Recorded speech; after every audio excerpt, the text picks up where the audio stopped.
তো hey guys, welcome back to my channel Moli kitchen ব্লগে সকলকে স্বাগত। আশা করি তোমরা ভালো আছো, আমিও ভালো আছি। আজ আমি বানাবো বলিউডের দীপিকা যেটা জিনিস খেতে ভালোবাসে, সেটা হলো রেশম রাইস।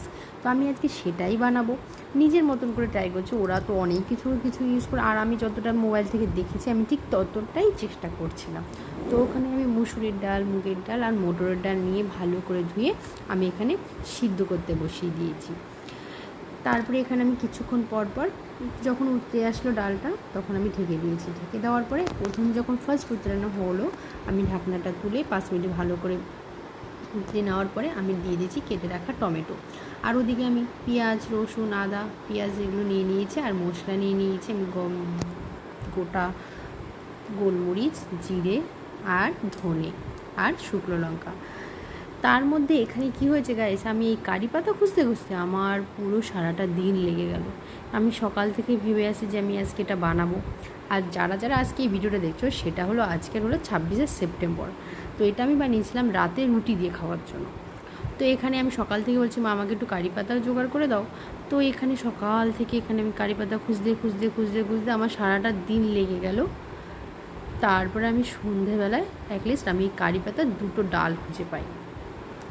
তো এখানে দেখো আমি হালকা করে টেলে নেওয়ার পরে তারপরে আমার এখানে মশলাটা আমি করে নিলাম।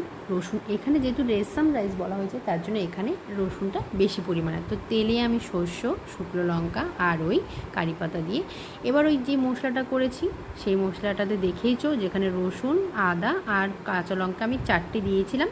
তারপরে যে আর রসুন তো আমি একটা পুরো বড় গোটা রসুন দিয়েছিলাম। তারপরে আর যে মশলাটা ভেজেছি সেটা হলো ধনে, জিরায় আর হলো গোটা গোলমরিচ আর 3টে শুকনো লঙ্কা। কোনো জল দিইনি, শুধু এরকম শুকনো একটা মশলা হবে, যেটা আমি যখন দিয়ে দেবো তেলের উপরে হালকা একটু ভেজে নেব। এইবার আমার ডাল সিদ্ধ করা জলটা আমি দিয়ে ভালো করে এটা মিশিয়ে নেব।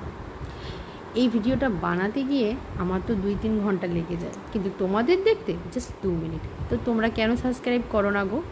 তো যাকে এটা জাস্ট বললাম। তো এটা তো সত্যি, বলো, আমরা এত খাটনি করি, তোমরা একটু দেখবে, একটু সাবস্ক্রাইব করবে। নিচেই তো একটা লেখা থাকে সাবস্ক্রাইব বলে, তোমরা তো কেউ সাবস্ক্রাইব করছো না। তো এইখানে আমি তেঁতুল যেটা ভিজিয়ে রেখেছিলাম, সেই তেঁতুলটাকে ভালো করে চটকে নিয়ে সেই তেঁতুলের জলটা আমি মিশিয়ে দিয়েছি। আর আমি কিছুক্ষণ পর ভালো করে নাড়িয়ে নিচ্ছিলাম। দেখতে যতটা সুন্দর লাগছে, খেতেও অসাধারণ হয়েছে। যখন আমি এটা রান্না করছি, আমার শ্বশুর বাবা বলছিল যে কী রান্না করছো মা? উনি আমাকে মা বলে ডাকেন।